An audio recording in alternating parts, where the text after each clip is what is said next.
Kenyans within Saccos, and today you have had an event which you are commissioning the Ushirika Day celebrations. Maybe for someone who doesn't know, what is the Ushirika Day celebration and what is being launched here today? Okay, we are gathered here today to launch the Ushirika Day activities for 2025. As globally is known, every first Saturday of July, globally cooperatives across the globe, they assemble to celebrate, to observe, and to reflect the achievement that they have attained for the last 1 year. This celebration is preceded by a 1 month celebration whereby we have various activities that we undertake, starting from tree planting, plant donation, trying to do some other related corporate social responsibility activities, supporting the unprivileged population of our community, and so many other activities.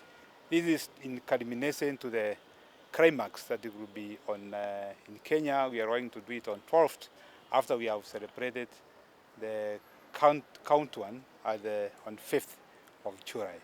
So here we are launching the marking of the activities that is going to start, that has actually started today, and it's going to go on until 12th of July. Yeah. And looking at the fact that Saccos have been there for some time, we have a young crop of young people who are coming up, and there are some issues that have been able to arise even within the past year concerning several societies. Perhaps you could speak to the security of the savings, particularly to the youth within the Saccos. Okay, our Sacco subsector, I want first to emphasize that there is one of the globally the fastest growing subsector globally. And our Sacco industry in Kenya is doing extremely so well. Currently, it has been able to mobilize, by the end of last year, that's 2024 December, it has been able to mobilize deposits of over 1.2 trillion, and they have a loan book of over 1.1 trillion, which is translating to about 30% of our national savings. And our savings, and I want to assure all Kenyans who have savings in their various circles across the country that we have an elaborate legal framework, policy, and guidelines that are ensuring that our savings they are safe and secure. Despite of maybe a few instances that have been highlighted in the media, we as a ministry, as a government, we have come in and we have already addressed most of those issues and even tried to address them with a view of either trying to, through our normal inspection, and bear in mind that we have established a regulatory authority, SASRA, to assist in undertaking the regulations of Saccos in Kenya. So the money members have saved in our Saccos, I want to assure you it is safe. And that's why, for especially like in the month of February alone, a few Saccos that conducted their AGM, they were able to pay dividends to members to a tune of over 35 billion, which is a substantial amount. And that is the assurance I want to encourage any Kenyan, especially the youth, who have not joined their Saccos. Let them join. Our Saccos are now vibrant. They are embracing technology. They can be able to save from their own comfort zones. They can be able to access the services. They can be able to get apply loans and even access money just on their mobiles. So our Saccos in Kenya, they are vibrant, they are attractive, and very competitive, and I encourage most Kenyans who have not joined to join this industry. And perhaps you've noted about the digitization of various Saccos such that you can be able to get your money or take a loan from wherever. Are you also addressing the fact that this is a new space for Saccos and the digitization also comes with issues of cybercrime? Yeah, of course, we are aware that for our Saccos to be competitive, they need to embrace technology. And that's why last month, as a ministry, we did a paper through our regulator, whereby we want to have a shared platform, a central liquidity and shared platform as part of our legal framework, so that to enable our cooperatives to come together, especially if they want to share technology, it becomes easier, it becomes cost effective. And by doing that, we are going to be more competitive. Of course, as we come into this world, this space of technology, we understand there are some the risks involved, and that's why we want to promote the issue of shared service platform, whereby a number of cooperatives can come together and then they have a shared ICT platform. You know, by doing that, it means we will have a system that could be tamper-proof, that can be able to, with a lot of fireworks, that can protect the members' savings. And I want to say that by now, already we have even registered 2 shared service cooperatives, one being Saccos Central, and we have another one, Coptech, which are ready to support our cooperatives in terms of technology moving forward. Well done. That's done. Oh, okay, okay. You are the chair of Shirika. Mm-hmm. You've been here, you've had the celebrations. What do you expect this year? All right, okay. First of all, we celebrate to take stock of the movement in terms of our placement and challenges which are facing us, and also give assurance to our members that this is also a very good avenue for investment and doing business. We've opened to everybody, not even now doing business the old way we used to do it. We've opened the common bond, so everybody is welcome to do business.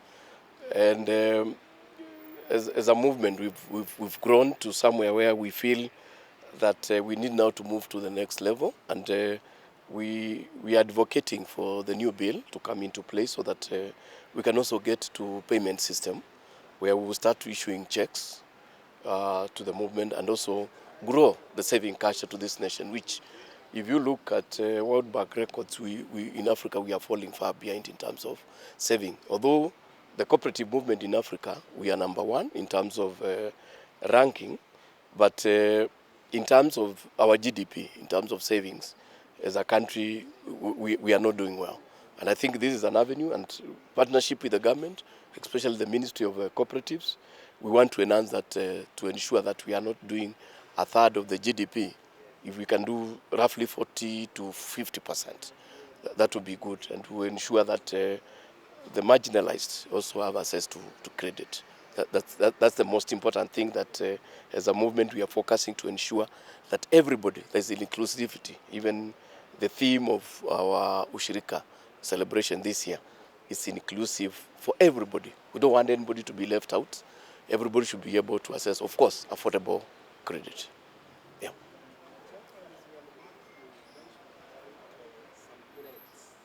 Some?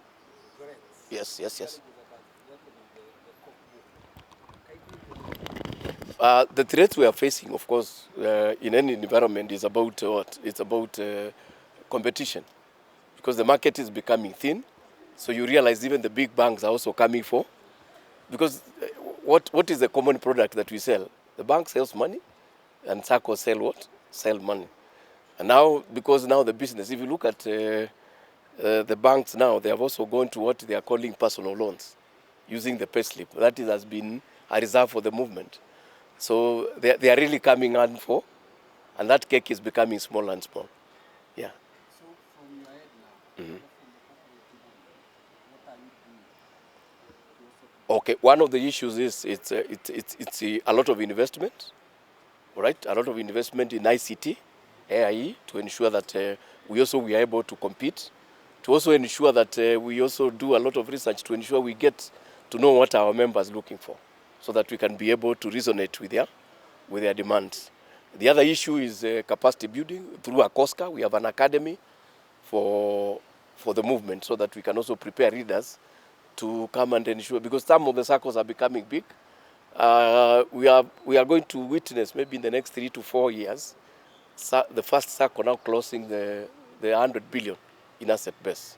So those are not small institutions which they require a lot of capacity for them to be managed. Number two is the act, and that act is going to be a game changer, where the structure of the movement is going to change, but again also allow us to start now doing, offering the products that initially we could not offer, like banker's check, also making payments. Will also attract now the multinationals. They can bank with us. So there is no need of you going to anywhere. When you come to a Sacco, it's going to be an ecosystem where you can get everything, every product that you need. Do you think the challenge on governance can be alleviated by the commercial, by the other money players to tap into your area? I think one of the issues, and I think this is something which we keep on going round and round. If you look at the movement, the movement has been growing on average between 10 and 15% every year, which is also the other circles are growing. And I don't want we sit down here and look at the case of Cusco and start straying that is going to be replicated here. I want to look at that case on its own, and I say, of course, governance is a challenge everywhere. Even everywhere, it's a challenge. But we have a regulator now, and the ministry is doing very well. The act is under review again, so that we can also improve on areas where we have weaknesses. But more importantly, I think the commissioner has just said that we are going to have a shared platform whereby regulation is going to be real time. You don't have to wait for a Sacco to go down, then we start coming to patching up. It's going to be online, whereby if a Sacco like Arambi is in distress, maybe in cash flow, that can be addressed immediately.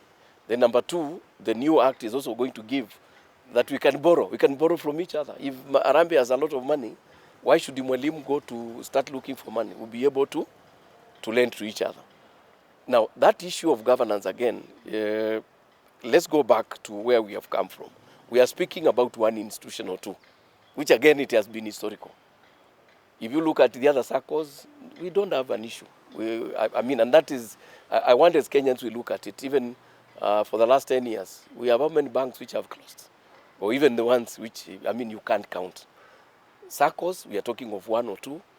It's also a learning. I think to me, let's get that as a learning curve and see what went wrong and where we can improve to move forward. But the issue of governance, I think a lot has been done and a lot is going to be done. As I keep on saying, it's not easy for us to regulate what? Integrity. That's one thing we don't pick.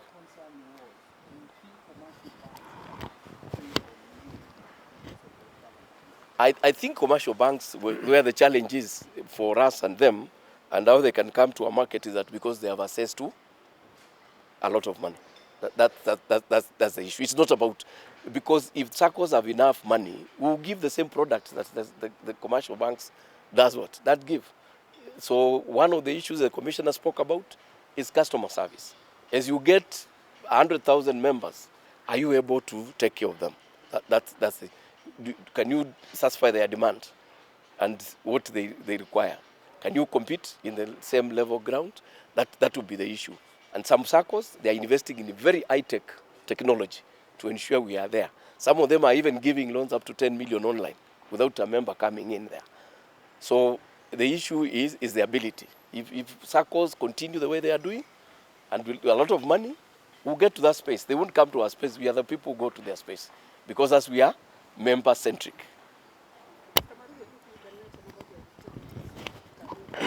Yeah. The question of governance is perceived that cooperatives have weak governance structures. Maybe that was real in the 70s. But at the moment, ask yourself, if we were weak in governance, how could we be a trillion business institutions? It means that we have grown and we are capable to manage resources. So this perception that cooperatives have weak governance, I think needs to come out of our minds and look at the professionalism, the continuous training we are giving our people as resources that we are invested to ensure that the 1 trillion business we are talking about could not be in existence. Now, we are celebrating this year in a bigger way because United Nations proclaimed 2025 as a year of cooperatives.